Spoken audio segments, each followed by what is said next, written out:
안녕하세요. 오늘은 유상증자 관련된 이야기를 해보겠습니다. 지난주 금요일에 두산중공업이 장마감 후에 유상증자 공시를 발표했는데요.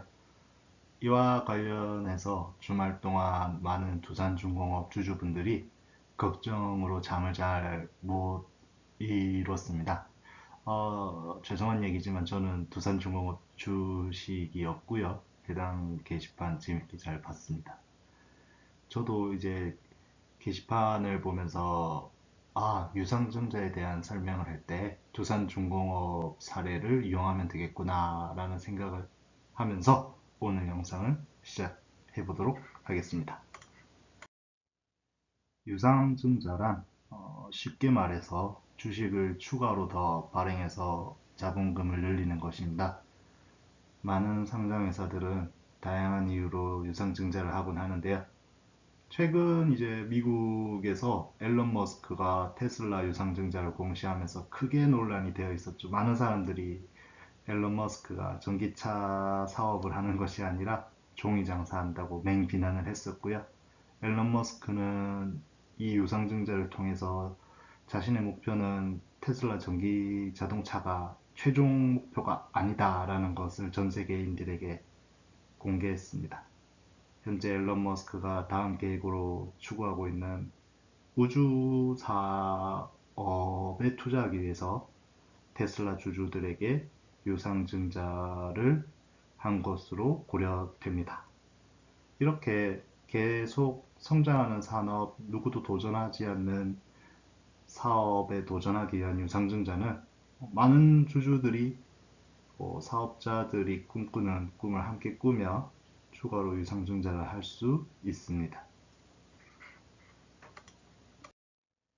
유상증자는 크게 두 가지로 나눌 수 있습니다. 첫 번째는 제3자 배정 유상증자입니다. 제3자 배정 유상증자는 주식을 추가로 발행해서 특정인에게 파는 것입니다. 한국에서 가장 유명한 사례는 워렌 버핏이 자신의 이스라엘 자회사를 통해서 제3자 배정 유상증자를 통해 투자를 한 YG원이라는 회사입니다. 그리고 오늘 영상의 주제가 되는 것이 바로 두산중공업이 시행했던 주주 배정 후 일반 공모 방식이 있습니다. 이 방식은 기존 주주들에게 먼저 신주를 인수할 권리를 준 다음 남은 주식을 일반 투자자들에게 공모를 하는 방식입니다. 오늘 다음 페이지에서 두산중공업 유상증자 공시를 함께 보면서 유상증자가 자세히 무엇인지 함께 보도록 하겠습니다. 유상증자에 대해 설명하기 전에 먼저 두산중공업과 관련된 두산그룹의 지배구조를 살펴보겠습니다. 현재 두산중공업의 지배구조는 왼쪽 그림과 같습니다. 두산중공업의 최대 주주는 주식회사 두산이고요. 두산중공업이 최대 주주로 있는 두산인프라코어, 두산건설이 있습니다. 두산건설은 현재 두산중공업이 지분 100%를 인수해서 상장 폐지를 시킨 상황이고요. 현재 다른 회사의 매각을 추진하고 있습니다. 그리고 두산인프라코어 역시 이제 풍문으로만 돌았지만 이제 앞으로는 매각을 할 예정이고요. 누가 두산인프라코어를 인수하게 될지는 시장에서 많은 관심을 보이고 있는 상황입니다. 그리고 새로운 두산중공업의 지배 구조에서 가장 중요한 역할을 하는 게 바로 두산퓨어셀입니다. 두산퓨어셀은 원래 지주회사 두산이 최대 주주로 있던 회사였으며 최근 코스피 시장에 상장을 했습니다. 지주회사 두산이 가지고 있던 두산퓨어셀 지분 모두를 두산중공업에 증여함으로 인해서 두산중공업이 두산퓨어셀의 최대 주주로 등극하게 됩니다. 두산중공업 지배구조를 살펴봤으니 두산중공업의 사업 내용을 간단히 살펴보도록 하겠습니다. 먼저 원자력 관련 제품 사업, 그리고 연료전지 관련 제품 사업, 최근 뉴딜의 폭력과 연관이 되는 터빈 사업 등이 연기되어 있는데요. 두산중공업이 최대 주주로 있는 다른 계열사들의 주요 제품 역시 사업 내용을 통해 확인하실 수 있습니다. 자세한 내용은 인터넷 검색을 부탁드립니다. 최근 몇 년간 정부의 탈원전 정책으로 원자력 관련 사업을 하던 두산중공업의 매출이 크게 급감을 했는데요. 그 와중에 중국의 건설 경기 부양 그리고 우수한 품질로 세계 시장에 인정받은 두산인프라코어의 매출이 크게 상승하게 됩니다. 두산중공업이 돈을 많이 벌지 못해도 두산인프라코어가 묵묵히 서포트를 하고 있었던 것이죠. 마치 이제 야구에서 일선발만 메이저리그급이면 그 팀이 절대 우승을 할 수 없듯 두산중공업도 두산인프라코어의 활약만으로 기울어져가는 회사의 상황을 바꿀 수는 없었습니다. 결국 두산중공업은 기존의 일선발인 두산인프라코어를 매각하기로 결정했으며 대신 앞으로 두산그룹의 에이스가 될 두산퓨어셀의 지분을 가지게 됩니다. 두산중공업의 지배구조와 사업 내용을 모두 살펴봤습니다. 사업 보고서에 나와 있는 두산중공업의 자본금 변동 사항을 함께 보도록 하겠습니다. 표를 위에서 아래로 천천히 읽어보면 상환전환 우선주라는 용어가 눈에 띄는데요. 간단히 설명을 드리자면 두산중공업이 자금을 조달하기 위해 우선주를 제3자에게 발행을 했습니다. 이 우선주는 채권자가 두산중공업에게 만기가 다가왔을 때 상환을 요청하거나 만약 내가 샀을 때보다 두산중공업의 주가가 올랐다면 이 채권을 보통주로 변환할 수 있는 우선주입니다. 우선주이기 때문에 매년 배당도 받을 수 있고요. 이렇게 채권자에게 모든 면에서 유리한 우선주를 발행했다는 것은 사실 2014년부터 두산중공업의 신용도가 은행들에게 그리 크지 않았다는 뜻입니다. 그래서 은행에 돈을 빌리기 위해서 높은 금리를 지불해야 했지만 큰 돈은 필요하고 높은 금리를 부담을 지기 싫었기 때문에 상환전환 우선주를 크게 배정하지 않았나 하는 생각이 듭니다. 그 다음 눈에 띄는 것이 신주인수권 행사인데요. 신주인수권을 이해하기 위해서는 신주인수권 부사채를 이해해야 합니다. 신주인수권 부사채는 기본적으로 채권입니다. 하지만 새로운 주식을 인수할 수 있는 권리도 함께 가지는 채권이기 때문에 신주 대금을 지불을 하면 채권자는 새로운 주식을 받을 수 있습니다. 그리고 보통 채권 금액을 삭감해서 신주 대금을 지불하는 것입니다. 쉽게 말해서 제가 유튜브 사업을 하고 있습니다. 그런데 지금 돈이 필요해요. 그래서 옆에 커피 카페 사업을 하는 친구에게 돈을 빌려 달라고 합니다. 하지만 친구는 제 유튜브 사업에 대해서 의심을 하고 있어요. 그렇기 때문에 저는 이제 친구한테 은행보다 싼 이자를 요구하기 위해선 다른 혜택을 줘야 하겠지요. 그래서 기본적인 채권 개념으로 돈을 빌리고 나중에 내 유튜브 사업이 잘 돼서 내 유튜브 사업 주식이 오르면 이걸 네가 보통주로 변환해서 시장에 팔아 할 수 있는 신주인수권 부사채를 발행할 수 있습니다. 두산이 이걸 한 거예요. 그리고 이제 2019년에 유상증자를 하는 걸 확인하실 수 있죠. 빨간색으로 표시되어 있습니다. 그 해에 이제 2014년에 발행했던 상환 전환 우선주를 모두 소각을 합니다. 이게 굉장히 합리적으로 의심이 가요. 시장의 개미 투자자들한테 유상증자를 해서 자신이 진 빚을 상환하는 행위를 2019년에 한번 했던 것이지요. 그리고 2022년엔 돈을 크게 빌리기 위해서 발행했던 신주인수권 부사채 만기가 다가옵니다. 또 이제 두산그룹의 주가가 쭉쭉쭉쭉쭉 오르고 있는데 이 만기 전에 만약 행사가액 17,100원보다 상회한다면 또 이 큰 금액에 해당하는 주식이 또 시장에 나올 수가 있어요. 그렇기 때문에 이제 두산그룹의 자본금 변동 사항의 히스토리를 보면 보면 이렇게 쉽게 요약을 할 수 있겠네요. 두산중공업은 그동안 투자자들에게 자신의 채무의 전가를 너무 많이 해왔습니다.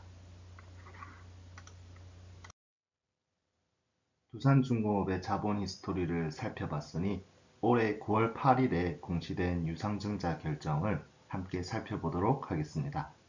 먼저 신주의 수가 1억 2천만 주인 것을 확인하실 수 있습니다. 그리고 아래쪽에 보면 신주 발행가액이 1,700원입니다. 그런데 두산중공업의 주식수가 유상증자를 하기 전에 2억 5천만 주인 것을 고려하면 굉장한 수의 주식이 시장에 발행이 되는 것으로 이해할 수 있습니다. 그리고 아래쪽에 유상증자 공시를 하면서 회사는 자금 조달의 목적을 분명히 작성해야 하는데요. 두산중공업이 자금 조달의 목적을 보면 채무상환 자금이라는 키워드를 쉽게 확인하실 수 있습니다. 자, 이 키워드를 확인하고 두산중공업이 누구한테 진 빚을 갚는 건지 공시를 쭉 읽어보면 확실하진 않지만 이렇게 유추할 수 있습니다. 올해 6월에 두산중공업은 산업은행에게 1조 2천억 원의 돈을 빌린 것을 확인하실 수 있습니다.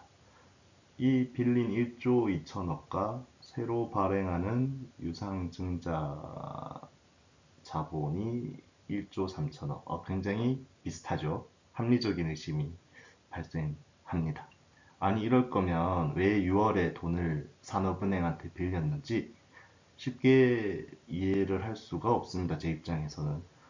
만약 두산중공업이 5월 또는 6월에 긴급하게 돈이 필요한 상황이 있어서 급하게 돈을 땡겼는데 이걸 3개월 만에 개미 투자자들한테 전가를 하는 거예요. 도저히 저 같은 개미 투자자들은 이해가 되지 않네요. 그리고 앞서 자본금 히스토리에서 보셨던 2019년도의 유상증자, 이 상황과 굉장히 비슷한 경우라고 생각이 듭니다. 만약에 산업은행한테 1조 2천억 원의 돈을 빌려서 사업을 하다가 또 결과가 좋지 않으면 산업은행은 두산중공업한테 빌려준 돈 1조 2천억 원의 금액만큼을 주식으로 바꿔달라는 출자 전환을 요청할 수 있습니다. 만약 1조 2천억 원의 금액만큼 주식으로 바뀌어서 산업은행이 그 주식을 가지게 된다면 지주회사 두산중공업에 대한 지배력이 굉장히 약해지게 될 것은 뻔할 뻔짜죠. 이제 두산중공업은 공기업 되는 거죠. 그걸 미연에 방지한 유상증자로 보여져요. 이제 두산그룹의 오너들이 앞으로의 사업에 대한 자신감이 크게 없는 것 같아요. 그래서 결과가 나오기 전에 미리 안 좋은 결과에 대한 부작용을 사전에 차단하는 느낌? 이 기회에 장이 막 개미 투자자들 동학농민운동으로 주식 투자 광풍이 막 부니까 이 광풍을 이용해서 풍력 사업으로 돈을 땡긴 거죠. 저 쉽게 이해가 되지 않습니다. 이제 유상증자 공시까지 확인을 했으니 두산중공업이 그동안 돈을 어떻게 얼마나 벌어왔는지 확인해 보도록 하겠습니다. 재무제표를 간단하게 살펴보시면 두산중공업의 매출액과 영업이익은 크지만 당기순이익이 나오지 않고 있는 구조예요. 굉장히 안 좋은 구조입니다. 빚을 많이 지고 있고 이자를 많이 부담하고 있는 결과로 보여지고요.